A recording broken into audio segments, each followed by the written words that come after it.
ये coordinate geometry का part 3 है और हम 2025 के क्वेश्चन और डिस्कस कर रहे हैं यहाँ पर।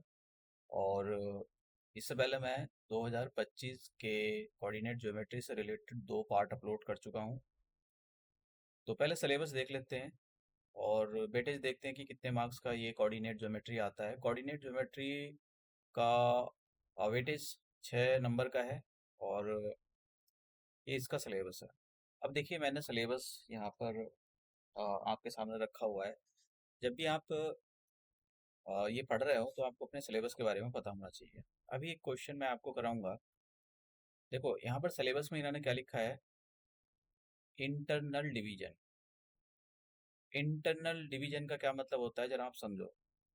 देखो, एक अगर कोई हमारे पास एक स्ट्रेट लाइन है, मैं यहाँ पर एक स्ट्रेट लाइन ले लेता हूँ और इस स्ट्रेट लाइन का ये एक एंड पॉइंट है और इसके जो कोऑर्डिनेट हमारे पास x1 y1 और एक दूसरा एंड पॉइंट है इस लाइन सेगमेंट का, और इसके जो पॉइंट है यहाँ पर x2 y2 है। अब इंटर्न जो हमने सेक्शन फॉर्मूला हमने पढ़ा है, सेक्शन फॉर्मूला में दो टाइप के फॉर्मूला है। एक तो सेक्शन फॉर्मूला इंटरनली, अगर कोई पॉइंट ए बी को डिवाइड कर रहा है, इसका मतलब अगर कोई पॉइंट ए बी के बीच में है, कहीं बिटवीन नहीं है, हो भी सकता है बिटवीन, फिलहाल तो ए बी के कहीं इधर है, तो हम पी पॉइंट के कोऑर्डिनेट को यहाँ पर एक्स कोमा वाई ये लेट कर लेते थे। और फिर हम सेक्शन फॉर्मूला में ये हमने जो हमारे सिलेबस में है वो ये दे रखा है कि, और ये रेशो दे रखे होते हैं यहाँ पर एम एन। तो रेशो कितने होते थे? M plus N.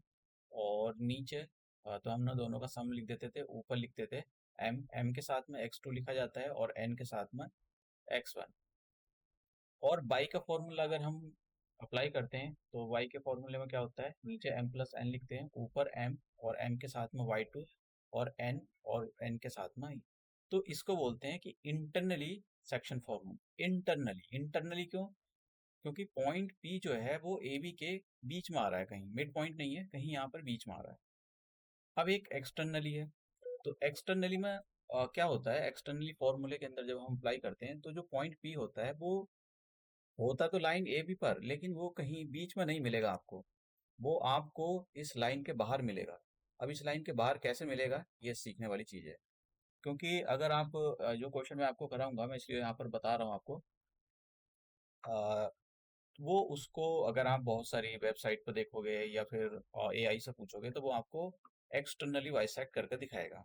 तो हमको अगर वो सीबीएस मतलब वो सीबीएसई में आया हुआ क्वेश्चन जो हम डिस्कस करेंगे, तो अगर आपने मतलब सीबीएसई वालों को या तो पता ना हो या नहीं, छोड़ो उसको, हम उसको नहीं करते, हम तो अपने सही इसी से करेंगे। तो जो भी कुछ है वो कैसे भी करना है आपको, उसको एक्सटर्नल फार्मूला नहीं लगाना है। मतलब क्या नहीं लगाना?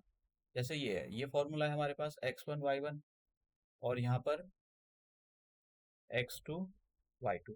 तो कोई पॉइंट ए बी पर बाहर की ओर है, यहाँ कोई पॉइंट है सी। सी ले लो या पी ले लो, मैं पी ले लेता हूँ। तो इसके कोऑर्डिनेट यहाँ पर एक्स कोमा वाई। तो इसको बोलते हैं हम एक्सटर्नली डिवाइड करने वाला। एक्सटर्नली डिवाइड करने वाला ये एम होगा और ये एन होगा। तो क्या फॉर्मूला लगेगा एक्स का फॉर्मूला लगता है, नीचे एम लिखा जाएगा, एम प्लस एन, सॉरी, नीचे लिखा जाता है M minus N, M minus N, और ऊपर एम, एम के साथ में लगाएंगे x2 माइनस का साइन, यहाँ पर x1। ऐसे ही m माइनस एन और m, यहाँ पर y2 लगाएंगे माइनस n और y1। तो देखो, ये फॉर्मूला हमारे सिलेबस में नहीं है, ये पहले हुआ करता था, अब इसको हटवा दिया है। तो अगर कोई भी क्वेश्चन ऐसा आता है कि आप वो इन उसमें एक्सटर्नल फॉर्मूला बोलते हैं इसको, कि कोई पॉइंट जो है किसी भी लाइन को बाहर की ओर डिवाइड कर रहा है, तो सेक्शन फॉर्मूला इंटरनल और एक्सटर्नल दो टाइप के होते हैं। तो हमारे सिलेबस में केवल ये फॉर्मूला है जो मैं आपको क्वेश्चन कराऊंगा। पहले वही क्वेश्चन कराऊंगा, उसके बाद में दूसरा क्वेश्चन करेंगे। तो अगर आप बहुत सारे एआई से पूछोगे तो वो आपको इससे करके दिखाएगा, ठीक है? तो अब हो सकता है वो अपनी जगह ठीक हो, जो भी कुछ है, अगर बहुत सा वेबसाइट में जाकर देखोगे तो आपको यही मिलेगा। लेकिन हमको इससे नहीं करना है उसको, क्योंकि वो हमारे सिलेबस में नहीं। मैं केवल बोर्ड की बात कर रहा हूँ जो हमारे सिलेबस में है। चाहे वो गलत हो या सही हो, जो भी है, गलत अगर क्वेश्चन दे रखा है तो आपको इसी से करना है। वो सीबीएसई की, जब सीबीएसई वाले खुद चेक करेंगे तो आपको अप टाइम करने के मार्क्स मिलेंगे।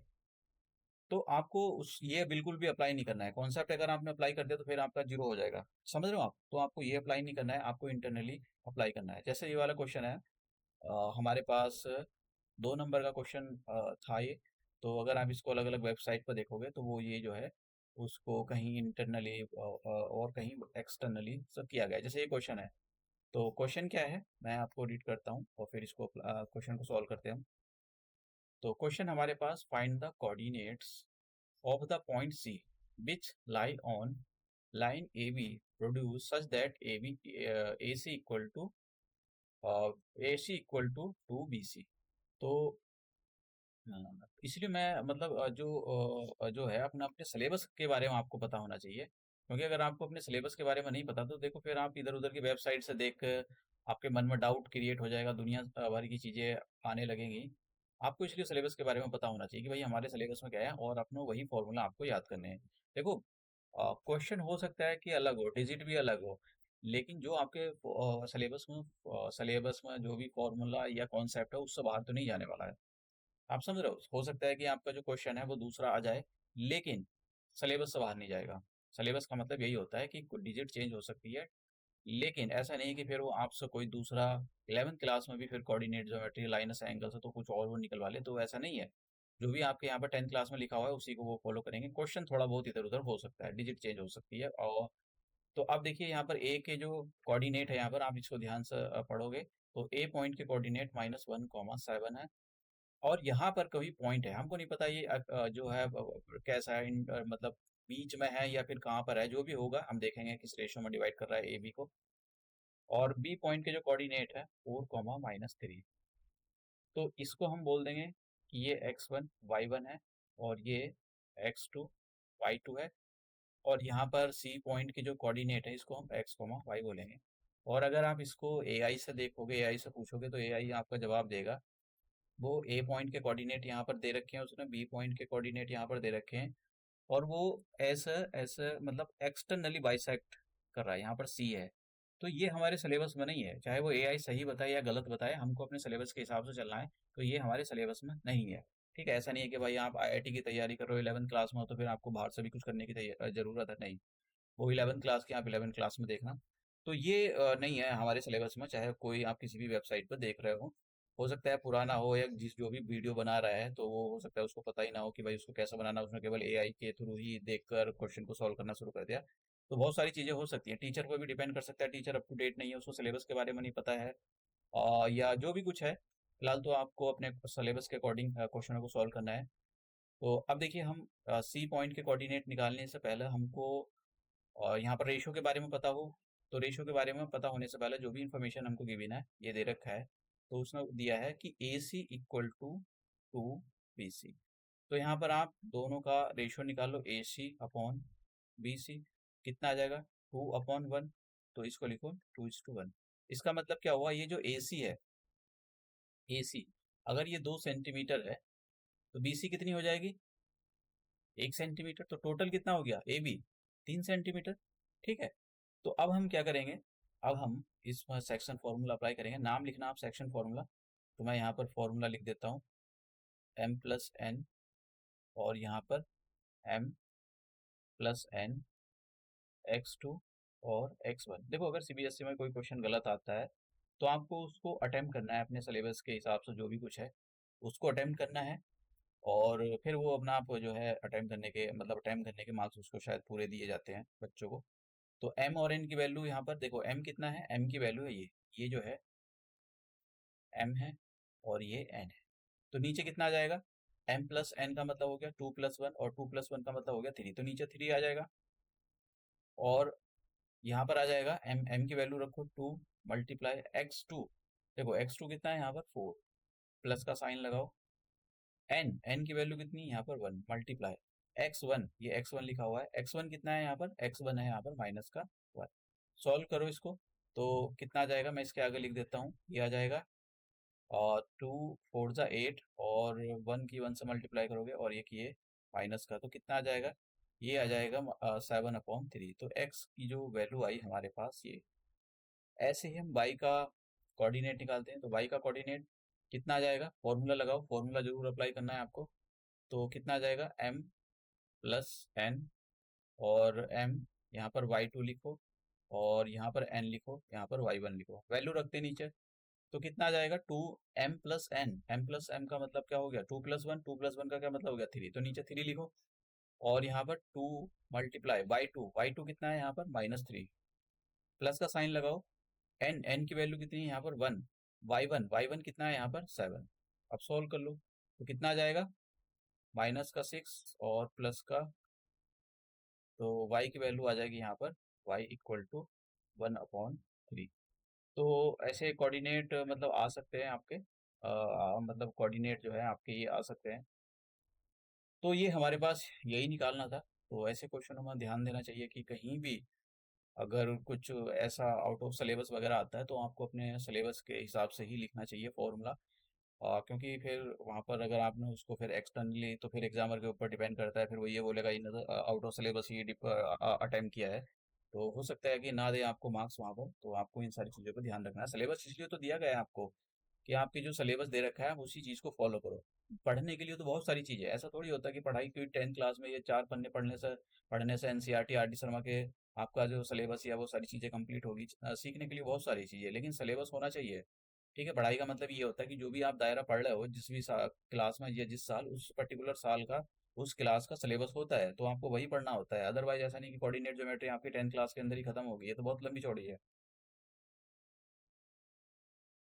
अब हम अपना ये क्वेश्चन हो चुका है, ये क्वेश्चन देखते हैं हम जरा, एक सेकेंड, ठीक है। ये क्वेश्चन देखते हैं, क्वेश्चन नंबर 1। तो काफी अच्छा क्वेश्चन है, जरा एक बार इसको कार्टेशियन प्लेन पर हम रिप्रेजेंट कर लेते हैं, और इन सभी पॉइंट को हम कार्टेशियन प्लेन पर रिप्रेजेंट कर लेंगे। एक बार देख लेंगे आप कौन सा आंसर है कौन सा नहीं। और यहाँ पर थोड़ा सा हम मतलब क्योंकि ये कोई फिगर हमारे पास जो बनाई है हमने यहाँ पर, ऐसा नहीं है, वो हमने रफ फिगर बनाई हुई है, तो थोड़ा इधर उधर हो सकता है। चलो देखते हैं। पहले इस वाले मैं समझाता हूँ आपको वो क्या कह रहा है, पहले रिप्रेजेंट करके बता देता हूँ। इस जो ए पॉइंट है ये एमसीक्यू की फॉर्म का क्वेश्चन है, एम को, तो मैं आपको समझाना चाहता हूँ, आप बड़े आसानी के साथ इसका आंसर कर सकते हो। आंसर इसका डी है, लेकिन जरा समझो कि मतलब क्या कहना चाह रहा है क्वेश्चन। देखो, यहाँ पर इस पॉइंट को, अगर इस कोऑर्डिनेट्स को आप इस पर रिप्रेजेंट करोगे तो x की वैल्यू 1 है और y की वैल्यू ये, तो ये कहीं यहाँ पर आएगा 1,3। इसका मतलब क्या हुआ, ये जो x की वैल्यू है, समझो जरा, इसका मतलब क्या हुआ, ये जो x की वैल्यू है 1 और y की वैल्यू 3 है, तो इसका मतलब ये होगा ये जो y की वैल्यू है, इसकी इस x एक्सिस से, ये जो लेटी लेटी लाइन है, इससे डिस्टेंस कितनी है, 3, 3 यूनिट। आप समझ रहे हो। दूसरा पॉइंट मैं रिप्रेजेंट करता हूँ -3, माइनस ये, तो मैं कहीं यहाँ इसको यहाँ कंसीडर कर लेता हूँ कि ये कहीं पर यहाँ आएगा। तो ये जो है ये x की वैल्यू होती है और ये y की वैल्यू। तो ये जो आप y की वैल्यू देख रहे हो -3, इसका क्या मतलब हो गया, इसका मतलब ये हो गया कि ये y की जो वैल्यू है एक्चुअली यहाँ से यहाँ तक की कोई डिस्टेंस है ये। और ये पूरी जो लाइन है, ये पूरा जो सेगमेंट है, ये आप ऐसे ड्रॉ करते जाओगे, ये पूरा सेगमेंट जो है ये 3 यूनिट का, ये पूरा 3। अब आप देख रहे हो डिस्टेंस कहाँ से आ रही है, एक्स एक्सिस से डिस्टेंस आ रही है। ठीक है, ये पूरा 3 यूनिट का है। तो इसका मतलब ये भी 3 यूनिट को रिप्रेजेंट करा रहा है, मतलब ये भी जो डिस्टेंस है, ये पहला वाला जो कोऑर्डिनेट है, ये एक्स एक्सिस से 3 यूनिट की डिस्टेंस पर है। दूसरा वाला कोऑर्डिनेट भी एक्स एक्स की डिस्टेंस से 3 यूनिट की डिस्टेंस पर है, और ये वाला कोऑर्डिनेट रिप्रेजेंट करते हैं। इसमें x की वैल्यू माइनस की है, y की वैल्यू ये, तो ये कहाँ पर कहीं आएगा, ये भी लगभग लगभग यहाँ पर आ जाएगा -3, क्योंकि x का कोऑर्डिनेट ये है। तो अब इसका क्या मतलब हुआ, इसका मतलब ये हुआ कि जो भी ये कोऑर्डिनेट है, ये y वाला 3 है, तो ये 3 यहाँ से, ये जो x एक्सिस देख रहे हो आप, यहाँ से कहीं ये 3 यूनिट की डिस्टेंस पर होगा, ये यहाँ कहीं रफली मैं ड्रॉ कर रहा हूँ, कभी आप सोच रहे हो। तो ये जितनी भी यूनिट होगी है, यहाँ से यहाँ तक की जो डिस्टेंस होगी एक्स एक्सेस से, मेरा जो ऊपर की साइन एरो का साइन है, ये 3 यूनिट की डिस्टेंस है, ये 3 यूनिट की डिस्टेंस है, ये सब कुछ आप समझ रहे हो, ये 3 यूनिट की डिस्टेंस है ये। तो ये जो यहाँ पर पॉइंट आया, इसकी एक्स, इसका जो बाई वाला कोऑर्डिनेट है वो, उसका मतलब ये होता है कि वो एक्स एक्सेस से डिस्टेंस है। अब ये देखते हैं इसको, तो इसका मतलब ये भी एक्स एक्सेस से डिस्टेंस है। अब इसको देखते हैं डी पॉइंट को, डी पॉइंट के कोऑर्डिनेट कहीं x की वैल्यू 3 और y की वैल्यू, तो लगभग लगभग यहाँ पर कहीं ये आएगा। तो इस कोऑर्डिनेट में यहाँ पर क्या पता लगता है कि ये जो y की वैल्यू है 1, इसकी जो डिस्टेंस है वो x एक्सिस से 1 यूनिट पर है, ये यहाँ से यहाँ तक की। अब ये क्या पूछ रहा था, the distance of a point A, एक पॉइंट है ए, इसके कोऑर्डिनेट यहाँ पर दे रखे हैं, फ्रॉम बाई एक्सिस। अब मैंने आपको बता भी रखा है from by axis is 3 unit. तो ये कह रहा है कि एक पॉइंट है ए, उसकी एक्स एक्सिस से जो डिस्टेंस है वो 3 यूनिट की डिस्टेंस पर है। तो चाहे इस वाले कोऑर्डिनेट को रिप्रेजेंट करो, ये भी 3 यूनिट की डिस्टेंस पर, ये भी 3 यूनिट की डिस्टेंस पर, ये भी 3 यूनिट की डिस्टेंस पर, लेकिन ये 3 यूनिट की डिस्टेंस पर नहीं है फ्रॉम द एक्स एक्सिस, ये 1 यूनिट की डिस्टेंस पर, ये देखा जाता है ये, ठीक है। अगर एक्स एक्स से पूछ रहा है कि ये वाई कितनी दूर है, तो आप बोलोगे कि ये वाई वाला कोऑर्डिनेट है, इसको देख लो, इतनी डिस्टेंस पर होगा। तो ये जितने भी, वो ये पूछ रहा है कि which of the following can not be coordinates of the point A, इनमें से कौन सा ए का पॉइंट नहीं हो सकता है। तो ए का पॉइंट पहले ही देख लेते हैं कौन कौन से हो सकते हैं। ए का पॉइंट ए हो सकता है, बी हो सकता है, सी हो सकता है, डी नहीं हो सकता है। तो आंसर कौन सा आ जाएगा, डी। आप समझ रहे हो, क्वेश्चन का आंसर निकालने के लिए ये जो कंप्रहेंसिव अंडरस्टैंडिंग है इसका होना जरूरी है। ऐसा नहीं कि कोई इसी एक क्वेश्चन आपने कर लिया बस बात खत्म होगी, वो कैसे भी क्वेश्चन को घुमा फिरा सकता है। अब ये क्वेश्चन देखते हैं, ये भी कुछ ही उसी टाइप का है। तो डिस्टेंस एक पॉइंट दे रखा है, जरा इस पॉइंट को हम रिप्रेजेंट कर लेते हैं। एक्स की वैल्यू यहाँ पर कितनी है, 4, और y की वैल्यू कितनी, 0। तो इसका मतलब क्या हो गया, ये जो पॉइंट है ये x x पर आएगा, यहाँ कहीं होगा लगभग लगभग ओरिजिन से। तो इसका क्या मतलब हुआ, इसका मतलब ये हुआ, ये जो 0 है, अब ये पूछ रहा है कि other distance of the point 4, 0 from the x axis. ये जो x एक्सिस से कितनी डिस्टेंस पर, अरे x एक्स से तो कोई डिस्टेंस ही नहीं है, तो सीधा x x पे ही लाई कर रहा है, तो डिस्टेंस कितनी हो जाएगी, 0। ठीक है, एक और तरीका तो सुनो, ये आंसर सी हो गया दूसरा। वो डिस्टेंस पूछ रहा था एक्स एक्स से, तो जब भी डिस्टेंस एक्स एक्सेस से पूछी जाए तो आप क्या काम करो, एक्स वाले कोऑर्डिनेट को हाइड कर लो, हाइड करने का मतलब 4 को भूल जाओ, क्या बचा आपके पास, y बचा, बस आंसर वाई ये। बस अगर इसके आगे ये जो भी y का कोऑर्डिनेट लिखा हुआ है इसके आगे प्लस माइनस लगा हुआ है, आपको कोई साइन नहीं लगाना है, बस उसी नंबर को लिख दो, प्लस का हो या माइनस का हो उसको इग्नोर कर दो। तो आंसर कितना हो जाएगा, सी ऑप्शन। ठीक है, इस टाइप के क्वेश्चन मैंने काफी सारे करा रखे हैं, जो पूछे भी गए हैं बोर्ड के अंदर। तो देखो, ऑल इंडिया के अंदर जो बोर्ड के पेपर होते हैं वो काफ़ी सारे सेट, इस बार 15 सेट ओपन हुए थे। तो मैंने जितने भी सेट हैं वो सारे के सारे आपके जो है इसमें क्वेश्चन सॉल्व में करा रहा हूँ। आपके आगे कौन सा सेट ओपन होएगा ये तो सीबीएसई के ऊपर डिपेंड करता है। तो और सीबीएसई का जो सिलेबस है वो ऑल इंडिया एक ही है, ऐसा नहीं कि सिलेबस कोई अलग अलग है। तो आपके लिए कोई दूसरा सेट खुला है तो उसका सिलेबस अलग होगा, और किसी और के लिए दूसरा सेट खुला है तो उसके लिए सिलेबस कुछ और होगा। सबके लिए सिलेबस एक ही जैसा है, तो इसलिए आपको अपने सिलेबस के बारे में अच्छे से पता होना चाहिए। नेक्स्ट क्वेश्चन की ओर हम मूव करते हैं। तो नेक्स्ट क्वेश्चन हमारे पास ये है, two of the vertices of the triangle. तो एक ट्राइंगल हमारे पास, तो मैं यहाँ पर एक ट्राइंगल फॉर्म कर लेता हूँ, जरूरी नहीं है आप ट्राइंगल फॉर्म करो।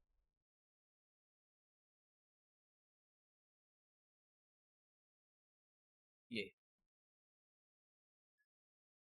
तो इस पॉइंट, किसी भी पॉइंट को दे दो, ये पॉइंट पी हो गया और ये आर हो गया। तो पी पॉइंट के कोऑर्डिनेट यहाँ पर उसने -1,5 दिए हुए हैं, क्यू पॉइंट के कोऑर्डिनेट यहाँ पर 5,2 दिए हैं, और कुछ नहीं दिया। आर पॉइंट के कोई कोऑर्डिनेट इसकी जरूरत भी नहीं है। एक नंबर का क्वेश्चन था, एमसीक्यू की फॉर्म का है ये। अब ये पूछ रहा है कि the coordinates of a point which divides P Q into 2:1। मतलब यहाँ पर कोई पॉइंट है, हमको नहीं पता है, चलो ए ले लेते हैं इसको, और ये जो ए पॉइंट है ये पी क्यू को, ठीक है, 2:1 के रेशियो में डिवाइड कर रहा है। आप समझ रहे हो।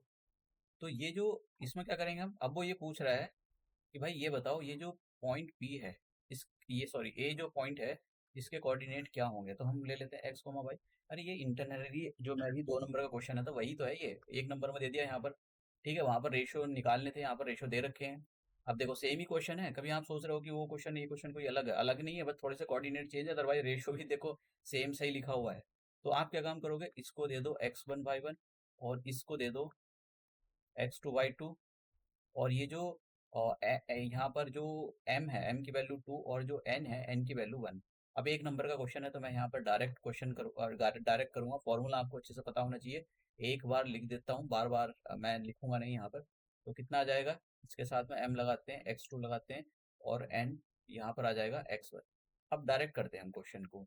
तो m+n मतलब नीचे कितना आ जाएगा, 2+1, 2+1 का मतलब 3, और 2 मल्टीप्लाई x2 कितना आ जाएगा यहाँ पर 5, प्लस n की वैल्यू कितनी है यहाँ पर, n की वैल्यू है 1, और मल्टीप्लाई x1 कितना है यहाँ पर, -1। ठीक है, तो सॉल्व कर लेते हैं, कितना आ जाएगा, 2 5 10, और माइनस का 1 आ गया, और यहाँ पर नीचे तो ऊपर कितना आ जाएगा, तो कितना आ जाएगा, x की वैल्यू आ जाएगी 3। अब y का कोऑर्डिनेट हम निकालते हैं, तो y का कोऑर्डिनेट, तो यहाँ पर क्या लिखते हैं, नीचे m+n लिखा जाता है, मतलब नीचे तो 3 आ जाएगा, 2+1, और 2 मल्टीप्लाई, तो m के साथ में क्या लिखा जाता है यहाँ पर, अगर y का कोऑर्डिनेट निकालना हो तो y2 लिखा जाएगा, और y2 की वैल्यू यहाँ पर कितनी है, ये 2 लिखा हुआ है, प्लस, अब देखिए n की वैल्यू कितनी है यहाँ पर, n की वैल्यू है 1, 1 लिखते हैं, मल्टीप्लाई, अब x सॉरी y1 कितना है यहाँ पर, y1 है यहाँ पर 5, तो कितना आ जाएगा, तो ये आ जाएगा हमारे पास 4 आ गया, और 5, और नीचे आ गया 3, तो ऊपर कितना आ जाएगा, दोनों को प्लस करो, 9 कैंसिल कर दो, तो कितना आंसर आ गया, 3,3। तो आंसर देखो सी वाला। अब देखो सेम ही क्वेश्चन है, वो जो मैंने आपको बताया था। आपको अपने सिलेबस पर ध्यान देना है। इंटरनली आपके यहाँ पर इंटरनली सेक्शन फॉर्मूला है, एक्सटर्नली सेक्शन फॉर्मूला नहीं है। कभी आप उसको मैं देखो इसलिए बोल रहा हूँ क्योंकि कभी जब, क्योंकि होता क्या है देखो, आजकल जो है सोशल मीडिया का ज़माना है, कौन कैसे सॉल्व कर रहा है, कौन सा टीचर सॉल्व कर रहा है, ये मैटर करता है, किसी ने कहाँ से टिपा है, ये भी तो मैटर करता है। तो ऐसा नहीं है कि मतलब मेरा तो काम आपको अवेयर करना था कि आपके सिलेबस के बारे में, और ये बाकी तो आप अपने हिसाब से देख सकते हो, जो भी आपको पढ़ा रहा है या जहाँ से भी आप पढ़ रहे हो, या जो भी सोर्स आपका है, सोर्स ऑथेंटिक होना चाहिए। अब ये हमारे पास क्वेश्चन बहुत अच्छा क्वेश्चन है, एक नंबर का क्वेश्चन है। सच बताऊं तो एक नंबर का बिल्कुल भी नहीं है मेरे हिसाब से, लेकिन एक नंबर का क्वेश्चन है ये। ठीक है, अब पढ़ते हैं। देखो मैं फिर से बोल देता हूँ, इनको कुछ क्वेश्चन ना, ये जो सीबीएसई वाले होते हैं, इनको भी नहीं पता होता कि कौन सा क्वेश्चन, जैसे इस क्वेश्चन को वो जब 2026 का पेपर लेंगे, जो आपका 2026 का पेपर होगा, तो इसी क्वेश्चन को वो हो सकता है 2 नंबर का बना दे। आप समझ रहे हो, तो उनको भी नहीं पता है वो, क्योंकि देखो वो उनके दिमाग में, मतलब ठीक है कि सॉल्व हो जाएगा, ये कोई ऐसा नहीं है कि बहुत महाभारत है, इजी क्वेश्चन है, लेकिन 2 नंबर का क्वेश्चन है, तो वो क्या करते हैं ना, जल्दी जल्दी के चक्कर में कभी भी 2 नंबर का 1 नंबर का भी कर देते हैं। तो मतलब समझ रहे हो ना, तो वो भी 2 नंबर में 1 नंबर कर देते हैं, तो उनका भी कोई दिक्कत नहीं, जैसे बच्चे तो कर ही देते हैं खैर 1 नंबर, लेकिन वो भी 2 नंबर कर देते हैं पेपर बनाने वाले। अब देखते हैं यहाँ पर क्या कह रहा है क्वेश्चन। पहले मुझे तो लगता नहीं शायद बच्चों को ये क्वेश्चन समझ में भी आया होगा, लेकिन फिर भी समझ लो। 1 नंबर का क्वेश्चन है, तो मैं समझाना चाहता हूँ डिटेल से कि है क्या। जैसे हमारे हमारे पास एक जो ये लिखा हुआ है, x/4 + y/6 = 1। ठीक है, आप एलसीएम ले लो, तो नीचे कितना एलसीएम आ जाएगा, आप 4 × 6, आप अपने अपने हिसाब से एलसीएम लेना, मैं थोड़ा सा अपने हिसाब से ले रहा हूँ, अदरवाइज आप ले सकते हो, कितना आ जाएगा जो भी है आप जिस हिसाब से भी लेना है। तो कितना आ जाएगा, 6 यहाँ मल्टीप्लाई कर दो, और 4 की यहाँ मल्टीप्लाई कर दो, आप अपनी कैलकुलेशन के हिसाब से देखा करो। तो ये 24 यहाँ पर चला जाएगा, तो 4y = 24। चलो 24 बाद में लिखेंगे हम, अभी इसको 4 × 6 कर लेते हैं, यहाँ से 2 बाहर निकाल लेते हैं, तो कितना आ जाएगा नीचे, ये आ जाएगा। आप वैसे भी कर सकते हो, मैं ये एलसीएम लेने की ज़रूरत नहीं, मैं आपको दिखा दूंगा सॉल्व करके। तो ऐसा नहीं कि ये एलसीएम करने की ज़रूरत है, मैं आपको कुछ मतलब 3 2 नंबर वाला के हिसाब से मैं आपको एक्चुअली बताने वाला हूँ।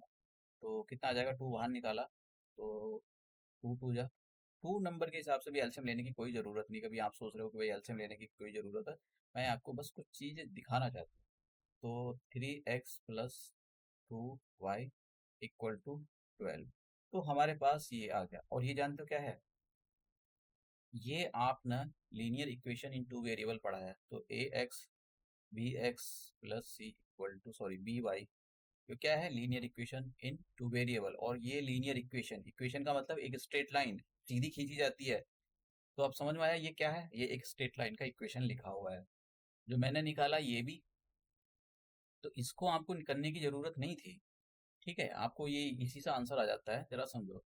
अब ये क्या कह रहा है, ये कह रहा है कि भाई आपके पास ये जो स्ट्रेट लाइन है, ठीक है, अगर आप इसको इससे ग्राफ रिप्रेजेंट करोगे, एक्स की वैल्यू वाई की वैल्यू रखते चले जाओगे तो एक सीधी स्ट्रेट लाइन आएगी।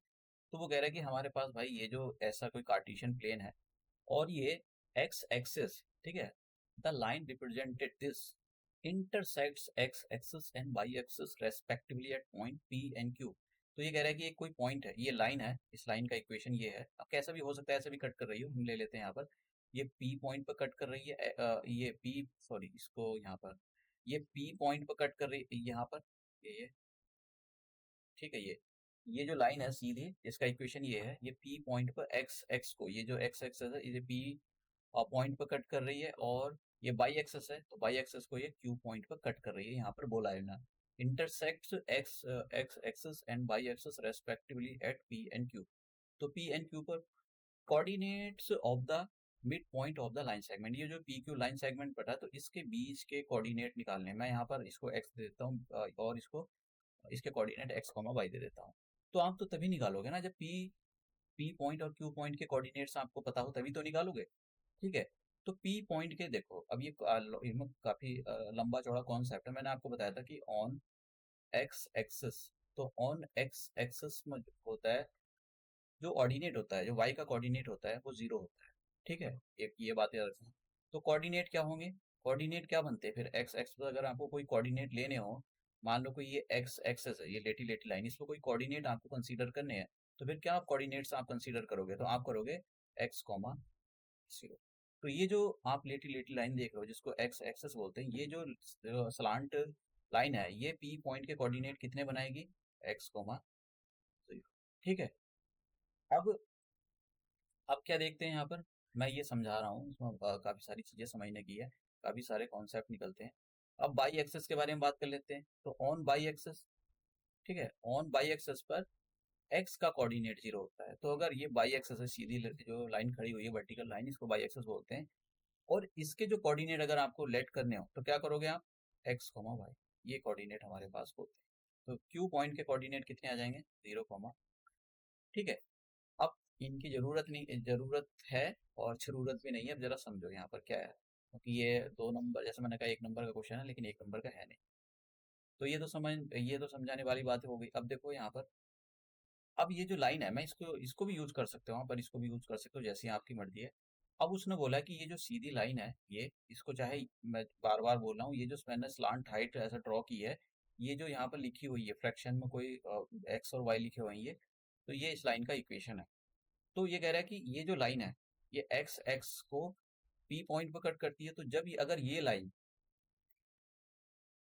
ये एक्स एक्स, ये सिक्स लिखा हुआ है, एक्स एक्स को ये किस पर कट कर रही है, पी पॉइंट पर, तो इसका मतलब क्या करेंगे, ऑन एक्स एक्सेस वाई का कोऑर्डिनेट जीरो। तो मैं इस जगह वाई की वैल्यू जब जैसी जीरो रखूंगा तो ये वाला पूरा सिस्टम जीरो, तो फिर एक्स की वैल्यू कितनी आ जाएगी, एक्स की वैल्यू आ जाएगी यहाँ पर 4। आप समझ में आया। तो एक्स की वैल्यू 4 आ गई, तो मतलब पी पॉइंट के कोऑर्डिनेट मुझको मिल गए, क्योंकि वाई का तो जीरो ही है, एक्स का वैल्यू रखना था यहाँ पर, तो लिख दो 4,0। अब ये मिल गया मुझको। अब मैं क्या करता हूँ यहाँ पर, ये जो ये लाइन, ये बाई एक्सिस को भी कट कर रही है, तो ऑन बाई एक्सिस पर एक्स का कोऑर्डिनेट जीरो होता है, तो हम क्या काम करेंगे, ये जो लाइन आप देख रहे हो, ये बाई एक्सिस को भी कट कर रही है।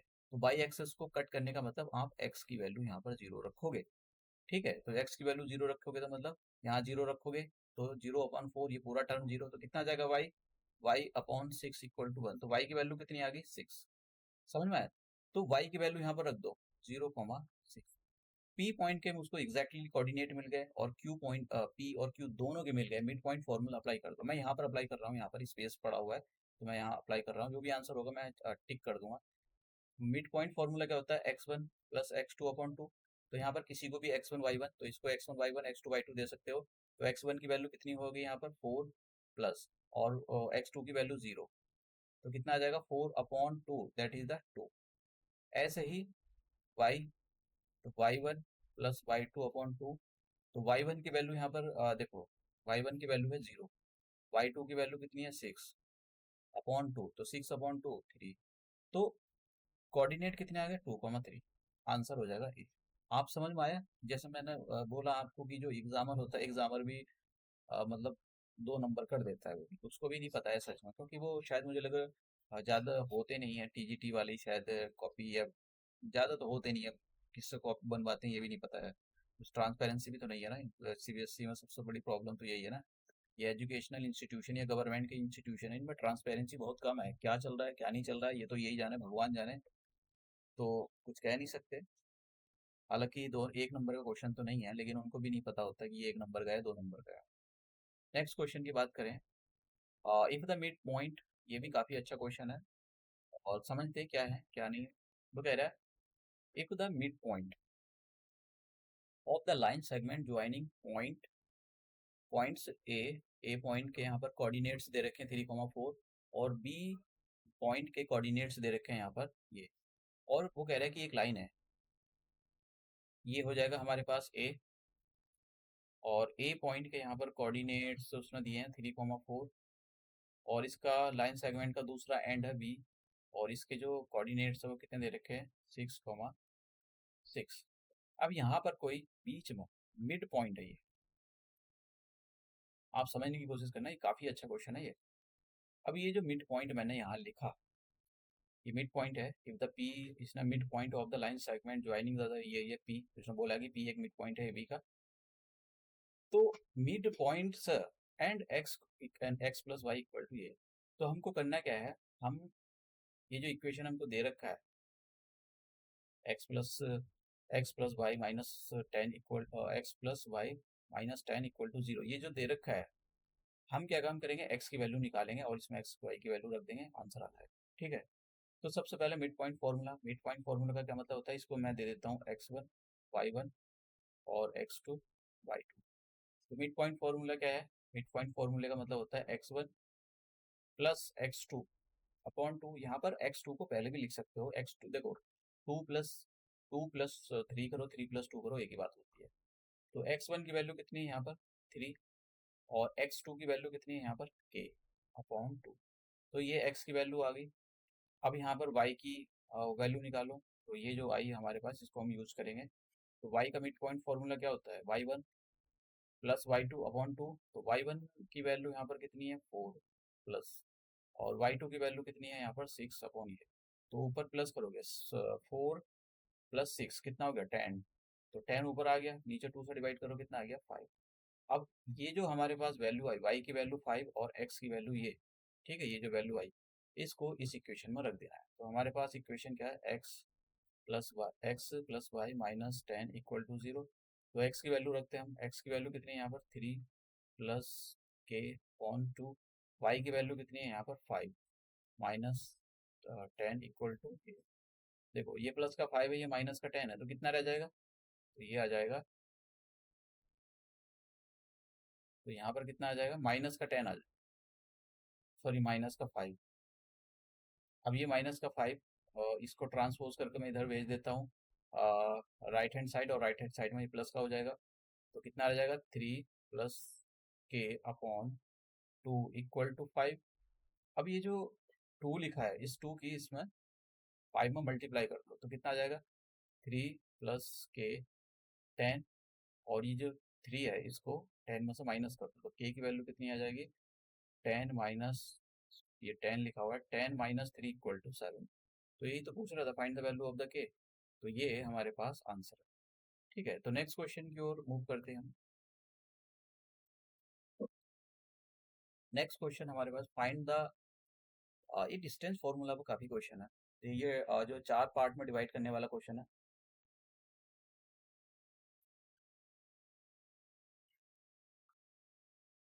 तो ये क्वेश्चन क्या है, क्वेश्चन ये है कि हमारे पास एक लाइन सेगमेंट है,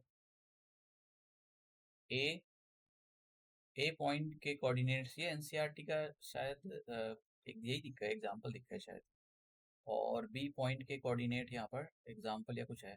इसको 4 इक्वल पार्ट में डिवाइड किया गया है। 4 इक्वल पार्ट में डिवाइड करने का मतलब ये हो गया कि यहाँ पर ना बीच में पॉइंट है, तो इसको हम P पॉइंट मान लेते हैं, इसको Q पॉइंट ले लेते हैं, और इसको R पॉइंट ले लेते हैं यहाँ पर। और P पॉइंट के जो कोऑर्डिनेट है x, y, Q पॉइंट के कोऑर्डिनेट को हम x dash y dash consider कर लेते हैं, और R पॉइंट के कोऑर्डिनेट्स को यहाँ पर हम x dash, x double dash और y डबल डैश, ये सब ले सकते हो। आप ए बी भी ले सकते हो, ऐसा कुछ नहीं है कि बस एक जो भी चीजें हमारे उसमें आती हैं, जैसे यहाँ पर एक्स कॉमा वाई मैंने यहाँ ले लिया, तो इसको ये मत लेना, कोई और दूसरा ले लेना।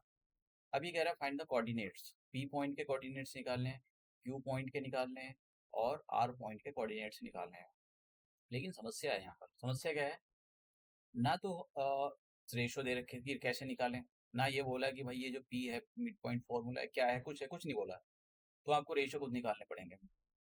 कैसे निकालोगे रेशो, देखो पहले तो इसकी बात को समझो। इसने बोला 4 इक्वल पार्ट, 4 इक्वल पार्ट्स में इसको डिवाइड किया गया। 4 इक्वल पार्ट का मतलब क्या होता है कि जो एपी है, मतलब ये जो एपी है, अगर ये 2 सेंटीमीटर की है तो पी क्यू भी 2 सेंटीमीटर की है, क्यू आर भी 2 सेंटीमीटर की है, और आर बी भी 2 सेंटीमीटर की है। 2 2 सेंटीमीटर की ये इनकी लेंथ है। तो ऐसा नहीं है कि 2 2 सेंटीमीटर की, 1 1 सेंटीमीटर की, 3 3 सेंटीमीटर की बस लेंथ है इनकी। जैसा ए पी से लेकर, आप ये भी बोल सकते हो ए पी से लेकर 1 सेंटीमीटर, पी क्यू से लेकर 1 सेंटीमीटर, और क्यू आर से लेकर 1 सेंटीमीटर, और आर बी से लेकर 1 सेंटीमीटर की इनकी जो है लेंथ है। तो यहाँ से क्या पता लगता है कि 4 इक्वल पार्ट का मतलब ये होगा कि A P equal to P Q, और equal to Q R, equal to R B. ये सारी चीजें दे रखी। अब पी पॉइंट के कोऑर्डिनेट्स मैं निकालता हूँ। तो पहले तो रेशियो पता होना चाहिए आपको कि भाई इसके रेशियो क्या होंगे। तो जरा देखते हैं भाई, पी पॉइंट में यहाँ पर जो लाइन है उसको यहाँ ड्रॉ कर देता हूँ। आप कर भी सकते हो एग्जाम में, एक ही लाइन बनाकर आप अपना काम कर सकते हो, या बार बार आप अपनी सुविधा के हिसाब से। तो मैं पी पॉइंट ये यहाँ पर लिखा हुआ है, इसके जो कोऑर्डिनेट्स हैं एक्स कॉमा वाई हैं, और ये जो यहाँ पर पॉइंट है बी, बी पॉइंट के जो कोऑर्डिनेट्स हैं यहाँ पर 2 8 दिए हुए हैं।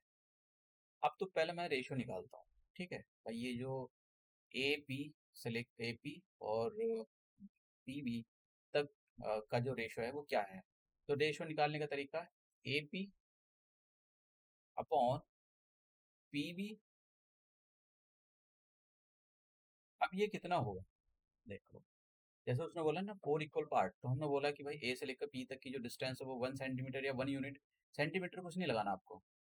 और पी से लेकर बी तक की कितनी हो जाएगी, ऊपर वाले डायग्राम में चलो देखो, 1 सेंटीमीटर 1 सेंटीमीटर 1 सेंटीमीटर, टोटल कितनी होगी 3 सेंटीमीटर। तो नीचे कितना आ गया 3। तो इसका मतलब क्या आ गया, एपी का रेशियो कितना आ जाएगा 1:3। यानी यहाँ पर ये 1 हो जाएगा और ये 3। इसका मतलब हम क्या कह सकते हैं, जो एम की वैल्यू है वो कितनी है यहाँ पर 1, और एन की वैल्यू है यहाँ पर। तो अब हम पी पॉइंट के कोऑर्डिनेट निकालते हैं। तो पी पॉइंट के कोऑर्डिनेट जब हमको रेशियो दे रखे हो, तो सेक्शन फॉर्मूला अप्लाई करते हैं। तो सेक्शन फॉर्मूला क्या होता है, एम प्लस एन, और यहाँ पर एम, और यहाँ पर लिखोगे x2, और यहाँ पर n, और ये हो जाएगा x1। अब आप जो है इनके नाम दे दो, यहाँ पर नेमिंग कर दो। तो इसको यहाँ दे देते हैं। तो ये हो जाएगा x1 y1, सॉरी ये x1 y1 है, और ये हो जाएगा x2 y2। तो वैल्यू रख लेते हैं हम यहाँ पर, मैं इसको ड्रॉ ये कर लेता हूँ और वैल्यू रख लेता हूँ। तो x पी पॉइंट के कोऑर्डिनेट निकालना है हम यहाँ पर। तो m plus N, M plus N का मतलब हो गया 1+3, 1+3 का मतलब हो गया, सीधा मैं 4 लिख देता हूँ, ऊपर 1, यानी m की वैल्यू कितनी है यहाँ पर 1 है। तो 1 प्लस x2, तो x2 कितना है यहाँ पर 2, प्लस का साइन लगाओ। अब n, n की वैल्यू कितनी है यहाँ पर 3, n की वैल्यू होगी 3, मल्टीप्लाई x1, और x1 कितना है यहाँ पर, यहाँ ध्यान से देखो, x1 है यहाँ पर माइनस का, तो कितना आ जाएगा, ये आ जाएगा 2, और माइनस का 6/4। तो कितना आ गया, ऊपर माइनस का 4 तो x की वैल्यू कितनी आ गई, माइनस का 1, x की वैल्यू -1 आ गई। अब ये y का कोऑर्डिनेट, x का कोऑर्डिनेट तो हमारे पास निकल गया, y का कोऑर्डिनेट और निकालते हैं। तो y का कोऑर्डिनेट निकालने के लिए y का फॉर्मूला लगा लेते हैं। तो नीचे कितना आ जाता है, मैं फॉर्मूला लिख देता हूँ एक बार, बार बार तो नहीं लिखूंगा। m प्लस एन, और m के साथ में y2, n लिखो, n के साथ में y1। तो m की वैल्यू है 1, n की वैल्यू है यहाँ पर कितनी 3। तो 1+3 कितने आ जाएंगे 4, तो नीचे मैंने 4 लिख दिया।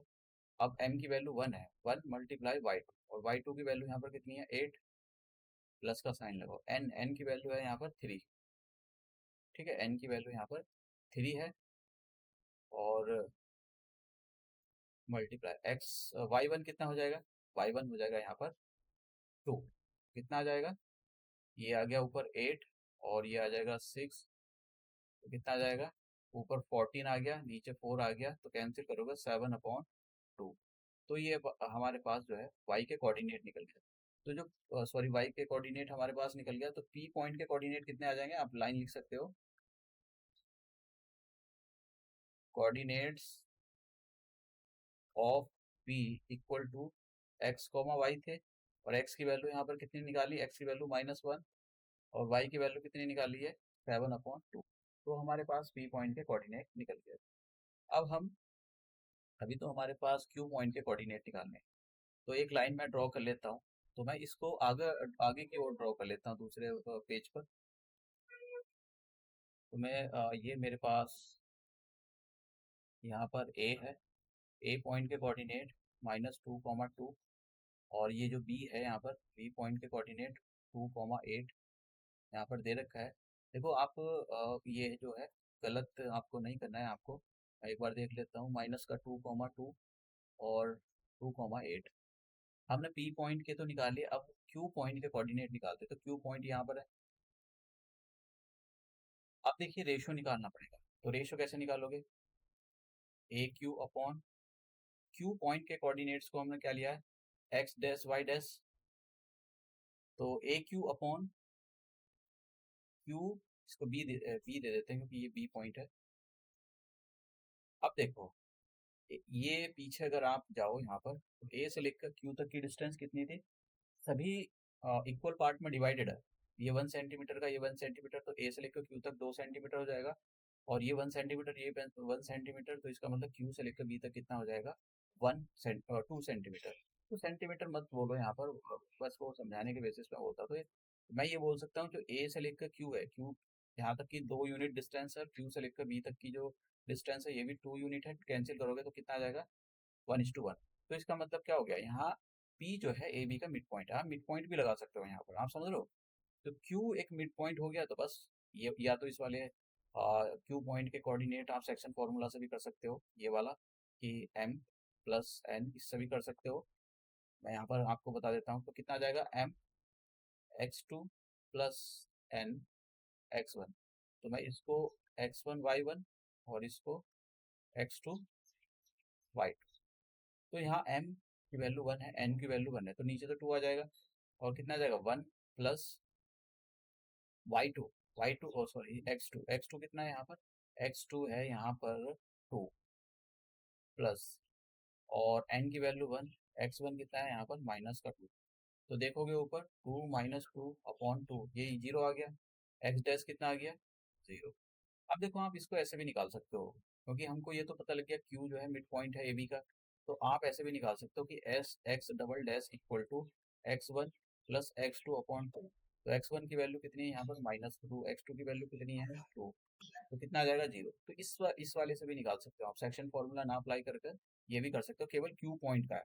ठीक है, ऐसा नहीं सभी पॉइंट का आप निकाल दो, केवल Q पॉइंट का निकल सकता है इसका, क्योंकि ये जो अभी मैंने फॉर्मूला इरेज किया है वो केवल मिड पॉइंट फॉर्मूला वो वहीं पर लगता है जो एकदम बीचों बीच में है वो पॉइंट। अब वाई डैश निकालते हैं, वाई डैश कैसे निकालेंगे, तो वाई डैश का फॉर्मूला मैं लिख देता हूँ, फिर भी आपको एग्जाम में लिखना चाहिए, एम और इसके साथ में y2 लग जाएगा, और यहाँ पर कितना जाएगा, n और इसके साथ में y। तो m+n का मतलब हो गया 1+1, और नीचे कितना जाएगा, 1+1 2 1 मल्टीप्लाई, देखिए y2 कितना हो जाएगा, 8 प्लस n की वैल्यू 1 है, और y1 कितना हो जाएगा, y1 हो जाएगा यहाँ पर 2 आ जाएगा। तो कितना आ जाएगा ऊपर, 8+2, यानी ये आ जाएगा हमारे पास,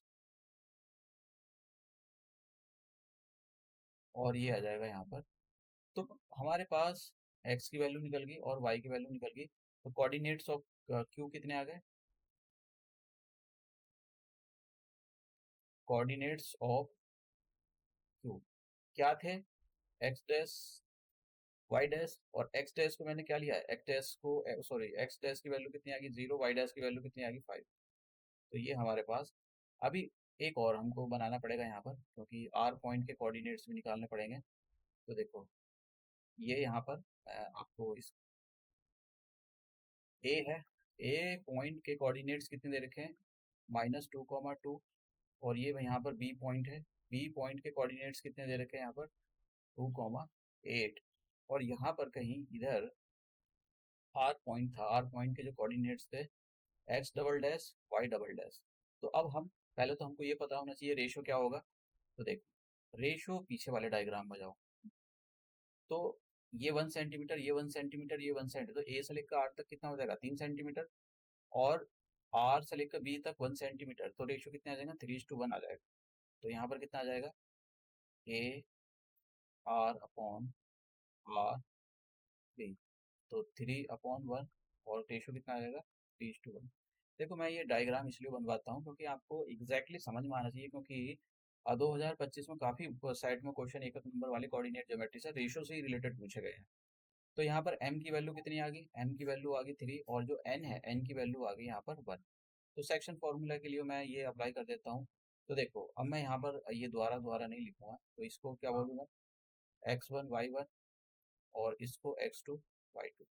तो नीचे m प्लस n लिखा जाता है, m की वैल्यू यहाँ पर कितनी है 3, और n की वैल्यू है 1, तो कितना आ जाएगा 3 + 1 4, नीचे 4 आ गया। फिर यहाँ पर 3 मल्टीप्लाई x2 कितना है यहाँ पर x2 है 2 प्लस n की वैल्यू है 1, और y1 सॉरी x1 कितना है यहाँ पर -2, तो कितना आ जाएगा 3 × 2 = 6, और -2/4, तो ये कितना आ जाएगा 4/4, दैट इज 1। तो x डबल डैश का कोऑर्डिनेट मिल गया। अब मैं y डबल डैश का कोऑर्डिनेट निकाल लेता हूँ, तो कितना आ जाएगा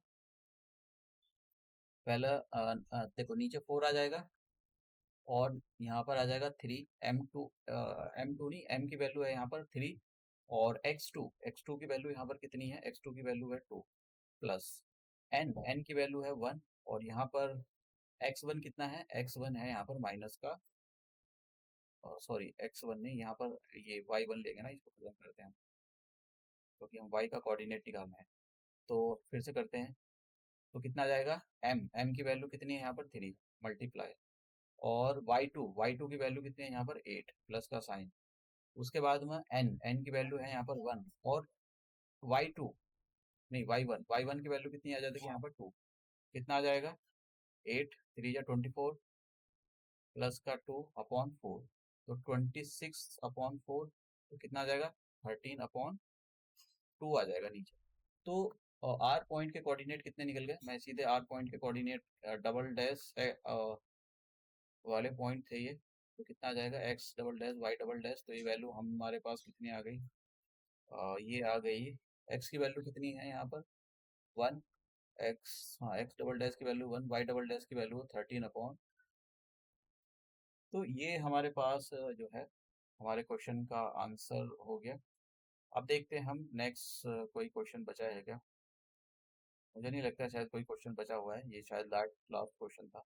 तो कोऑर्डिनेट ज्योमेट्री की सीरीज अभी शायद मुझे लगता है 3 और 2 एक लेक्चर आ जाएंगे, तो उसके बाद में ये खत्म हो जाएगा। फिर मैं आपको 2024 के क्वेश्चन सॉल्व कराऊंगा कि 2024 के क्वेश्चन किस टाइप के क्वेश्चन जो एग्जाम में पूछे गए थे।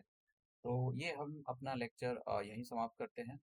और अगर आपको मेरा कोई पीडीएफ या वगैरह पीपीटी चाहिए तो वो मेरे टेलीग्राम पर आपको मिल जाएगा। मैंने सारी चीज़ें अपने टेलीग्राम चैनल पर अपलोड की हुई हैं, तो आपको पीपीटी या पीडीएफ मटेरियल वहाँ से मिल जाएगा। तो ये लेक्चर हम यहीं समाप्त करते हैं, और मिलते हैं अपने नेक्स्ट लेक्चर में।